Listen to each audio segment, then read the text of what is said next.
Bonsoir à toutes et à tous, il est 22 heures. Heureux de vous retrouver pour cette nouvelle édition. Voici les titres.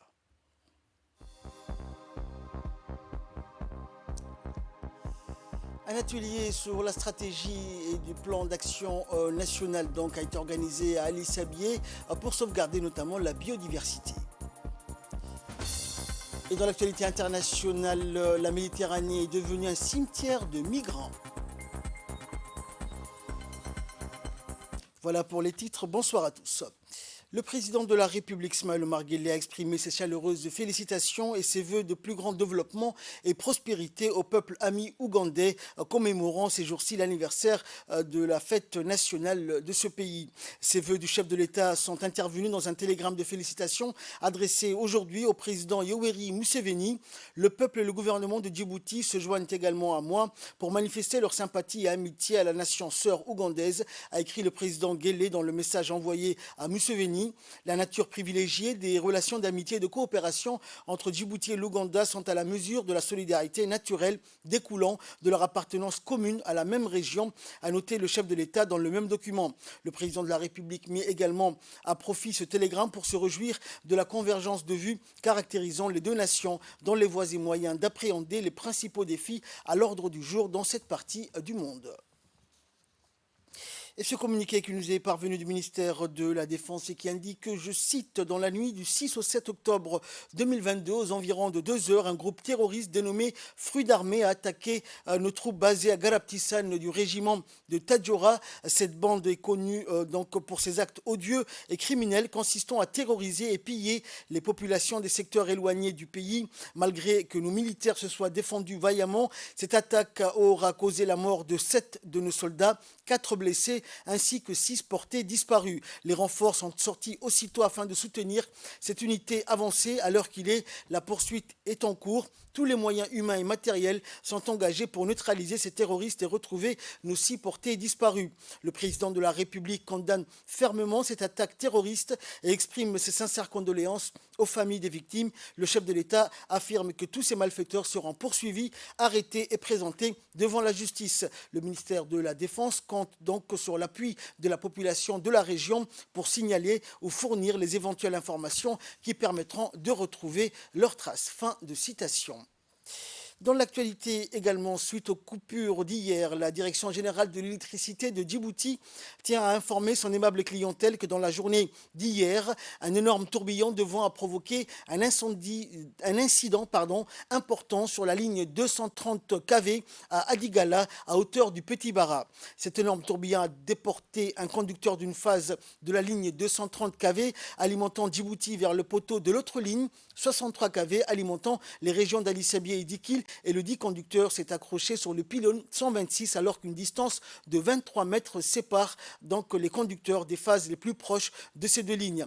Même si les centrales Boulaos et Marabou alimentaient déjà une grande partie de la ville, la situation a été rétablie complètement hier soir vers 22h30 grâce à la remise en service de la ligne 230 kV de Hurso à partir de Aïcha. Par ailleurs, donc, les DD programment d'importants travaux pour apporter une modification conséquente de ce tronçon de la ligne 63 kV pour que ce type d'incident à cet endroit ne se renouvelle plus. C'est ce qu'a annoncé donc la Direction générale de l'EDD.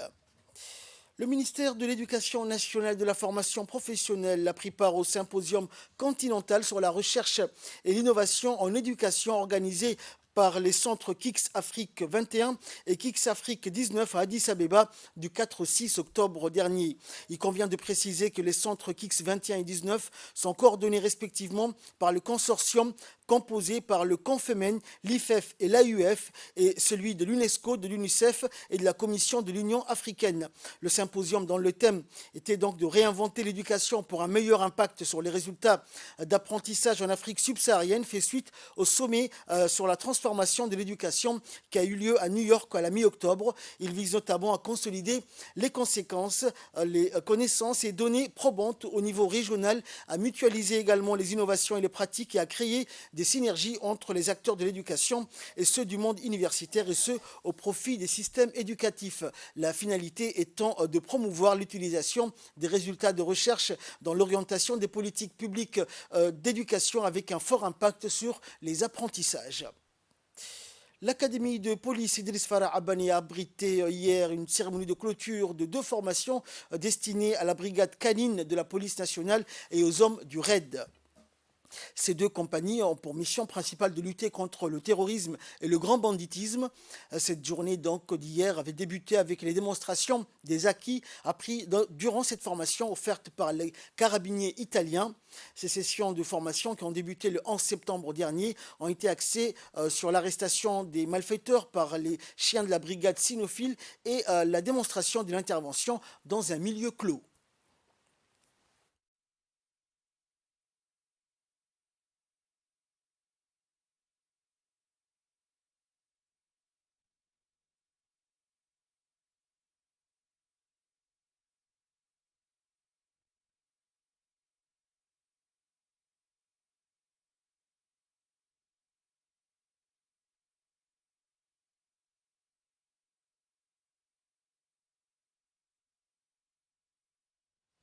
Et après les démonstrations, le nouveau directeur de l'APIFA, l'Académie de police Idriss Farah Abani de Nagad, le commandant Omar Youssouf Omar, a présidé la cérémonie de remise de certificats dans l'amphithéâtre de l'Académie.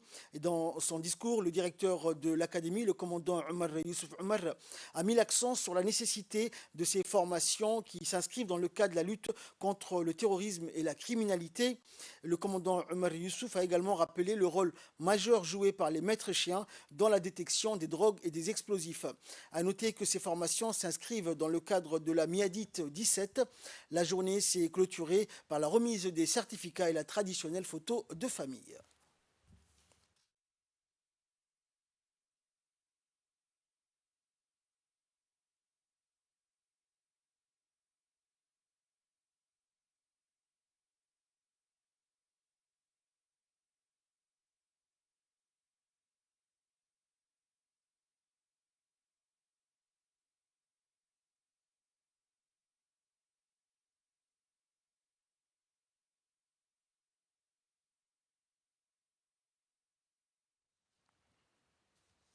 Dans l'actualité nationale, toujours, la caravane nationale de sensibilisation de l'éveil citoyen et patriotique de la jeunesse à la promotion des valeurs civiques et citoyennes pour un développement participatif a connu donc son apothéose la semaine dernière dans la région de Tadjoura, organisée par le mouvement des jeunes une et indivisibles en collaboration avec le conseil régional. Cette caravane visait à promouvoir une jeunesse consciente de ses droits et devoirs, active, responsable, dévouée à sa région, à sa nation, respectueuse de l'État, de ses institutions, respectueuse des valeurs républicaines et engagée également volontairement dans le processus de développement de sa région et de son pays. Démarrée le 19 septembre dernier, elle fait suite au constat caractérisé par la montée de l'incivisme, les dérives mentales et comportementales, l'intolérance, la perte des valeurs patriotiques, civiques et l'absence du sens de la solidarité. La rencontre a réuni plus d'une centaine de jeunes des associations et a permis d'aborder les thèmes de la promotion des valeurs et actions civiques, patriotiques et citoyennes en relation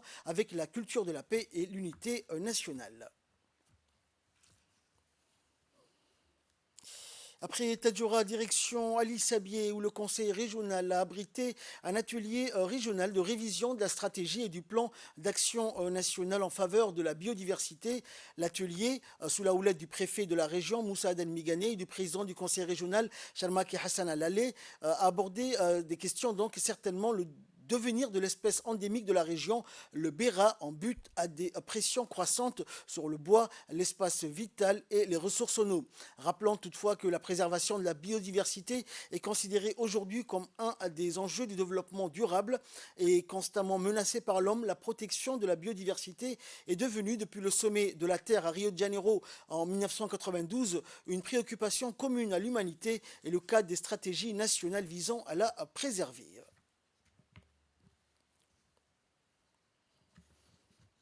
Écoutons pour plus de précisions concernant cet atelier l'intervention du préfet de la région d'Ali Sabier. De cette table, c'est pour réfléchir à une problématique.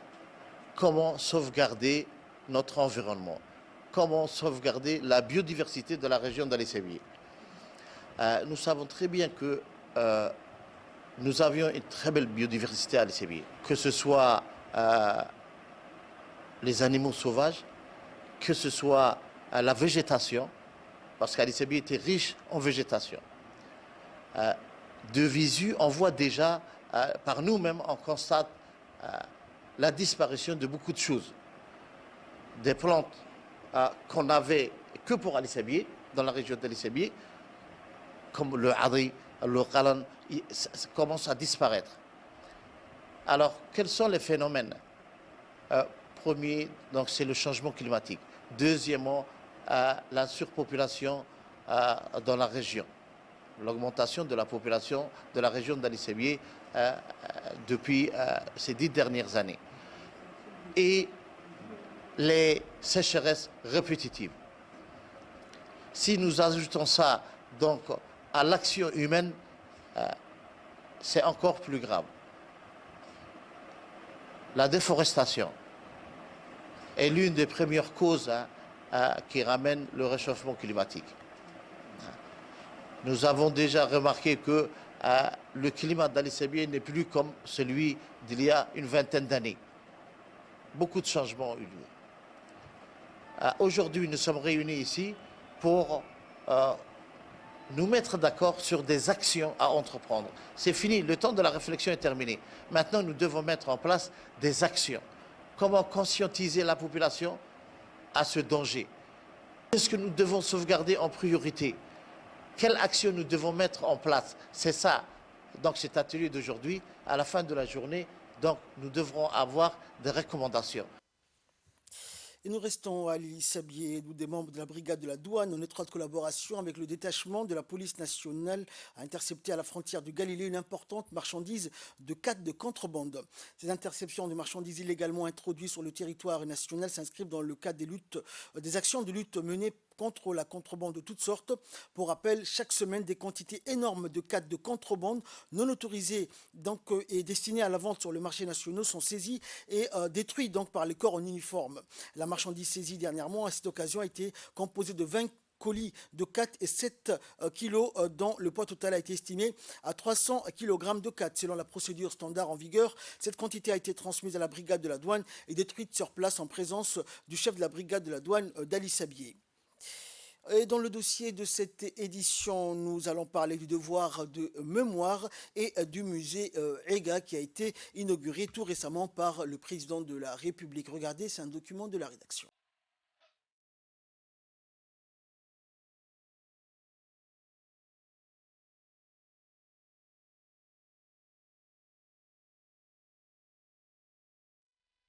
Si la nation est une volonté de partager un destin commun sur de valeurs communes, elle est également unifiée, incarnée et immortalisée par des lieux, des monuments où l'histoire de Djibouti, petite comme grande, s'est forgée.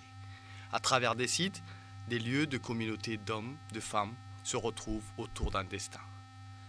C'est dans cette optique que l'idée de bâtir un mémorial, celui du barrage de Balbala, naîtra. Initié par le président de la République, son Excellence Ismaël Omar Guelleh, un lieu chargé d'histoire sur l'une des périodes les plus douloureuses du combat de notre société pour l'indépendance nationale. Et cela avec une mission à la clé, celui de sauvegarder jalousement notre passé, mais aussi honorer la mémoire de nos héros, car ils sont les identités et les empreintes indélébiles pour la postérité.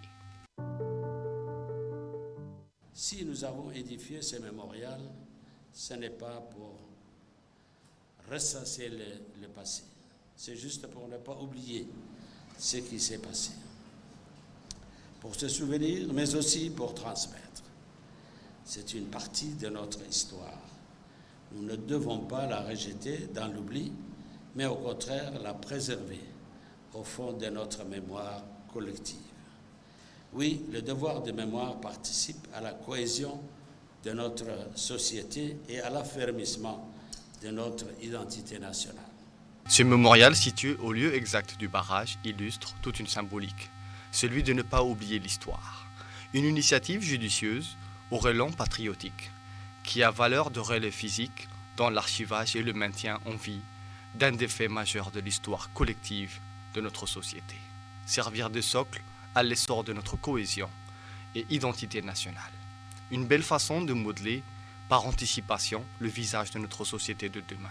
Cela étant de permettre à la mémoire de jeter ses racines autrement, d'une manière plus généreuse et ainsi plus prometteuse. Quelle belle façon de conter à la postérité les récits de nos héros, rassembler les éléments narratifs afin de faire de ces lieux un espace retraçant l'engagement de ses propres fils et filles morts au combat.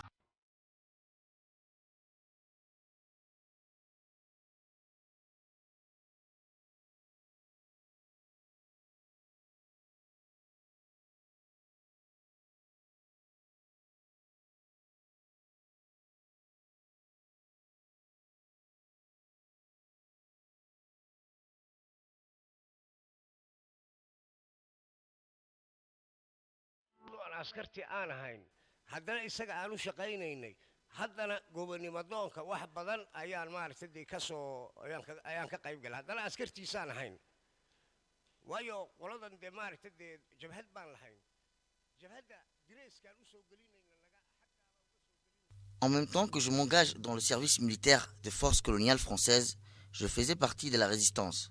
Ce périmètre, qui s'étalait le long du camp militaire Shah Osman jusqu'aux bordures de l'accueil zone dédiée au musée, servait de cimetière. Mon frère a marché sur l'une des mines. Il a trouvé la mort sur le coup, tout comme beaucoup d'autres. Alors il ne faut pas oublier que beaucoup ont payé de leur vie pour que nous puissions jouir de cette souveraineté acquise. C'est cette souveraineté de ceux qui ont versé leur sang pour la liberté, un sang devenu une encre indélébile, symbolisée par l'étoile rouge de notre drapeau. Protéger leur patrie, ils ont été capables du sacrifice ultime pour que nous soyons aujourd'hui des hommes et des femmes libres. Grâce à ces mémorials, il est de votre devoir d'honorer leur action.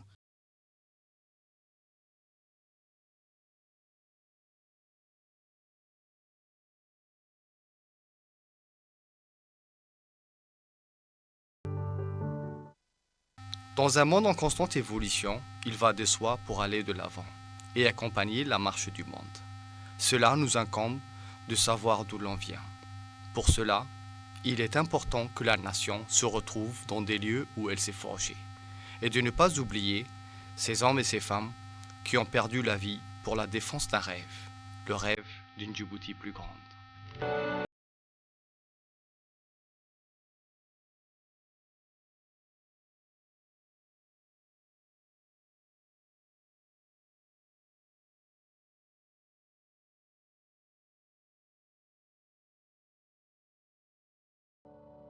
Et enfin, page nécrologie pour clore l'actualité nationale. Nous avons appris avec tristesse le décès de Feu Hussein Mohabbe Ouaï, survenu hier à l'hôpital militaire. Né en 1965, le défunt est le père de la chanteuse djiboutienne Ikran Hussein et frère du député Elmi Mohabbe. Feu Hussein Mohabbe Ouaï laisse derrière lui 2 veuves, 8 enfants et 7 petits-enfants. Qu'Allah tout miséricordieux l'accueille en son paradis éternel. Inna lillahi wa inna ilayhi raji'un. En nouvelles régionales et internationales à présent, le président kényan William Ruto a rencontré donc ce week-end le Premier ministre éthiopien Dr Abiy Ahmed pour discuter de la coopération bilatérale et approfondir les liens économiques et stratégiques entre les deux pays sur les questions régionales. Il s'agit de la première visite du président Ruto en Éthiopie depuis son élection. Il est à rappeler que le Premier ministre Abiy Ahmed avait pris part à la cérémonie d'investiture du président William Ruto à Nairobi le 13 septembre dernier. L'Éthiopie et le Kenya sont des pays qui entretiennent une amitié et une coopération de longue date fondée sur des avantages mutuels. Les discussions sur le conflit en cours dans le Tigré devraient occuper le devant de la scène lors de la rencontre entre les deux dirigeants. Auparavant, le président Ruto avait affirmé que son administration jouerait un rôle actif dans le fer de lance des pourparlers de paix entre la région. Et enfin, les naufrages successifs de bateaux de migrants au large de la Grèce qui ont fait au moins 22 morts cette semaine ont une fois de plus mis en lumière les dangers de la traversée de la Méditerranée vers l'Europe. Plus de 3000 migrants tentant de rejoindre l'Europe sont morts en mer l'année dernière, 2 fois plus qu'en 2020, selon l'ONU qui veut des alternatives à ces fuites désespérées et dangereuses. Selon le Haut-Commissariat aux réfugiés, un voyage en mer depuis les États côtiers d'Afrique de l'Ouest tels que le Sénégal, la Mauritanie ou les îles Canaries est long et périlleux et peut durer jusqu'à 10 jours. La Méditerranée est la route de migration la plus meurtrière du monde, avec plus de 17 000 morts et disparitions depuis 2014. Le HCR assure enfin que les voies terrestres peuvent se révéler être tout aussi dangereuses pour les migrants. Ils sont souvent victimes de nombreuses violations des droits de l'homme, telles que les violences sexuelles ou encore l'esclavage. Fin de ce journal, merci de nous avoir suivis. Excellent suite de programme sur Télé Djibouti.